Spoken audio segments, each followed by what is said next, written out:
welcome back to the O2GT channel. And it's been a while since the championship ended, but I figured one of the first videos I did on here was a championship prediction, so I think it's only right that we go back and have a look at how well or how terribly I did. As you can see, the apartment, things are happening. We got furniture now, epic. We're going to start off with who I predicted in 24th place, and that was Rotherham, and they actually finished 19th. So fair play, and to be honest, it looks like I owe Rotherham an apology. I thought it was inevitable for the Millers with the departures they saw in the summer, but they fought well and managed to avoid yo-yoing for another season. They grabbed some shock results, to be fair, throughout the season, and it'll be very interesting to see how they can build on that next season. Will they get hit with second season syndrome? Who knows? And then in 23rd place, I had Birmingham City, and again, I must apologise to Birmingham City fans, as the club was in shambles before the season kicked off. To be fair, they did sign Hannibal, Chong and Bielik, who performed very well this season, whether that was loans or permanents. Yeah, they did well. With everything going on at the club, it's surprising how they've done and how they've survived. Honestly, things going behind the scenes were crazy. But I didn't expect great things from Birmingham City, but they survived, so fair play. And then in 22nd place, I had Wigan Athletic, who actually finished in 24th. And it seems like I gave Wigan too much credit. I did think they'd get relegated, but I didn't see them finishing at the bottom of the table. They were very slow to do business and strengthen their squad, and Wigan also had their fair share of off-the-pitch issues too, as players reported failure to get paid on time. It's not great for the Latics, but I'm sure we'll see them again soon. Then in 21st place, I had Blackpool, who actually finished in 23rd.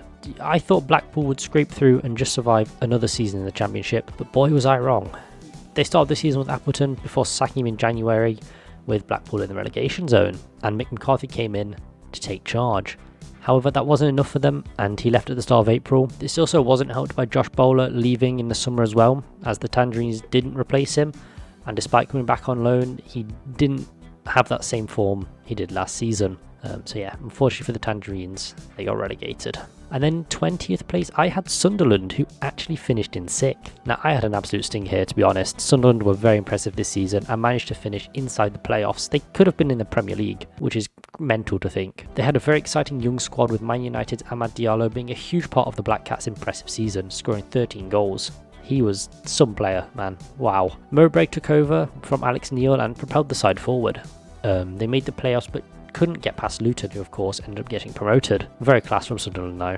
Fair fucks. And then in 19th place, I have Reading, who actually finished in 22nd place. And Reading had an absolute mare as they saw themselves relegated. They were also hit with a 6-point deduction, which didn't help things, but they could not muster the performances they would have needed to survive. They've been operating under some massive restrictions as of late and just could not replace the players they lost in the summer. I think it was always going to be a ticking clock for Reading. Like, they've been mismanaged for a long time now, so it was bound to catch up with them at some point. Yeah, they didn't do well. And in 18th place, I had Blackburn Rovers, who actually finished in 7th. Honestly, don't know what I was smoking here, but Blackburn barely missed out on a playoff spot and had a decent season all in all. It was thought at the time that Brereton Diaz may leave Blackburn, and obviously that never came into fruition, and once again was a huge part of that side, although he has now left. They performed very well to say they had quite a young squad with a manager who was new to English football, but they battled well throughout the season and just fell short of the playoffs. But they could have grasped it if results went their way on that final day. But I think for the totally wicked sponsor, they deserve to be in the Championship. God. And then in 17th place, I had Cardiff City, who actually finished in 22nd. And Cardiff didn't do as well as I'd expected. I put in a little more faith than I probably should have.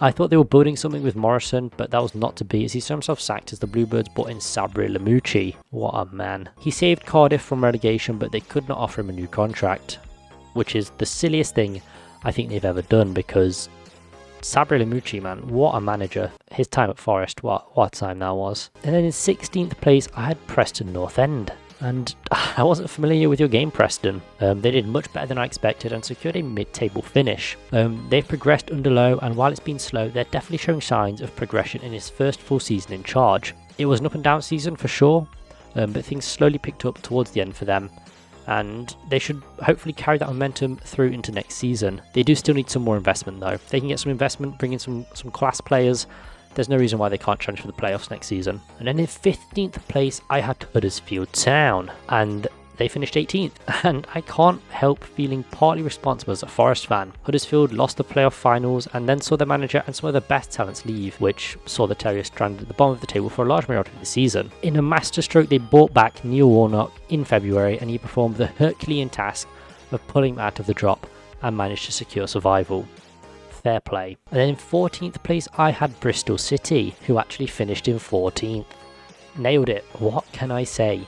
Huge ball knowledge. But yeah, Pearson looks to be building something in Bristol as we can see them slowly climb up the table from their 17th place finish last season. It was academy player Alex Scott who made the most news as he demonstrated some brilliant plays for a player of his age. Robins never looked in any threat of going down, but didn't really challenge for the playoffs either. But it does seem like they're really building something in the southwest. And in 13th place, I had Hull City, who actually finished in 15th.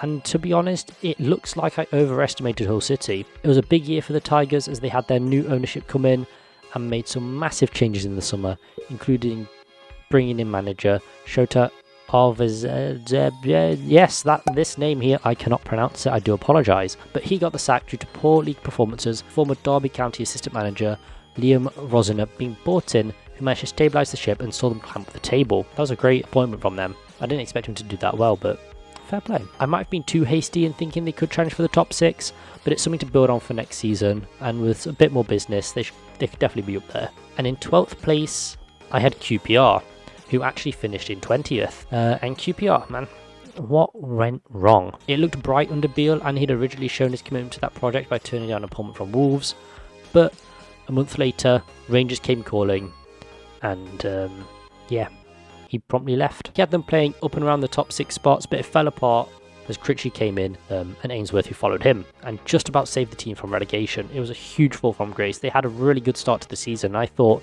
they could be challenging, but it was not to be. Or it was not to be. Subscribe. And then in 11th place, I had Swansea City, who actually finished in 10th. I almost nailed it with the Swans. They pulled back their season with the 9-game unbeaten run they went on towards the end of the season. They spent the majority of the season in and around lower mid-table, and it was really that run that saved their season somewhat. They looked to be slowly building something with Russell Martin, but definitely lacked the funding needed to really push forward. That showing at the end of the season, though, looks very well for next season. However, it does look like Martin will be leaving. I believe by the time this video goes out, he's left for Southampton, which is not great for Swansea fans. I swear to God, if they lose another manager who then promotes the team he takes over, he might be thinking they're cursed. And in 10th place, I had Luton Town, who actually finished in 3rd place. Oh my God. I really underestimated Luton here.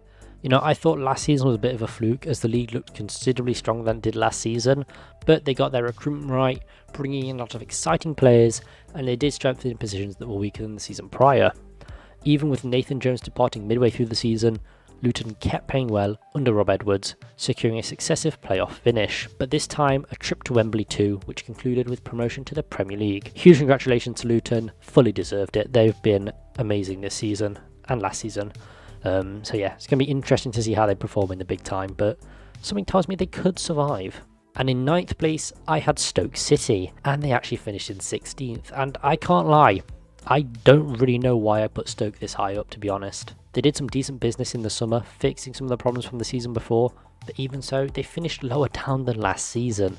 Oh my God. They did go through good runs, but were ultimately too inconsistent to climb up the table. O'Neill was sacked after a poor start, but Neil didn't do much better. It really was a season to forget for Stoke City fans. But then again, most seasons are. And in 8th place, I had Coventry City, who actually finished in 5th. And it has been quite the turbulent season for Coventry, as they spent part of it homeless.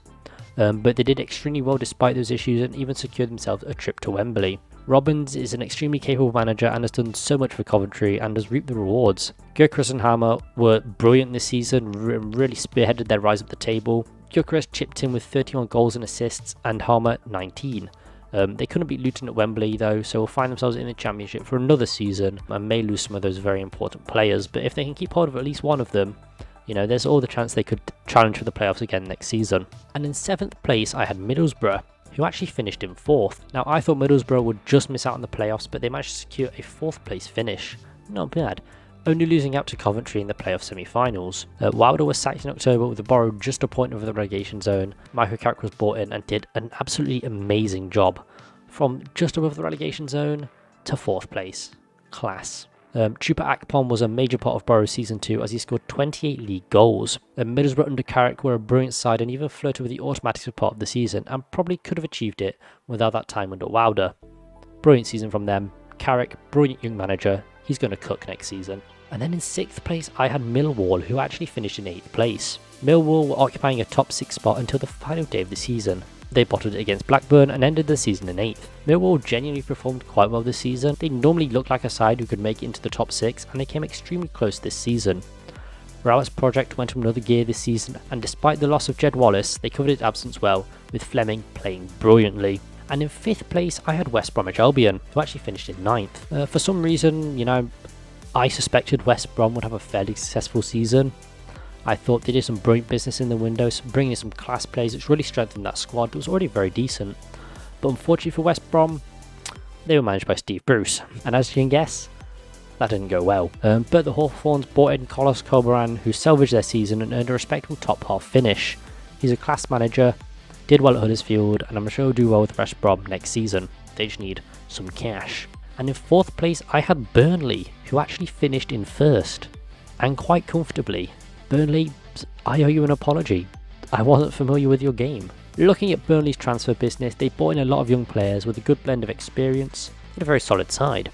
But the performance they put in this season was insane. Company did a brilliant job and guided Burnley to a dominant league title. Very, very impressive from the Clarets. I mean, Company ball was a joy to watch, to be honest. I watched quite a few Burnley games this season, which is something I never thought I'd actually say. And in 3rd place, I had Sheffield United, who actually finished in 2nd. And Heckingbottom built on the work he did last season and managed to do one better by actually achieving promotion. They had a very impressive season, with Iliman Ndiaye having a brilliant season with 24 goals and assists. I did think it would be tough for them with how last season ended, but they put that behind them and performed really well. They didn't do a lot of business, but the players they brought in were fantastic and just added to the quality of the side. Fair play. And then these top 2 sides, I just want to add a little disclaimer here. These top 2 sides, absolute stinkers, okay? Dreadful predictions from myself. I do apologise.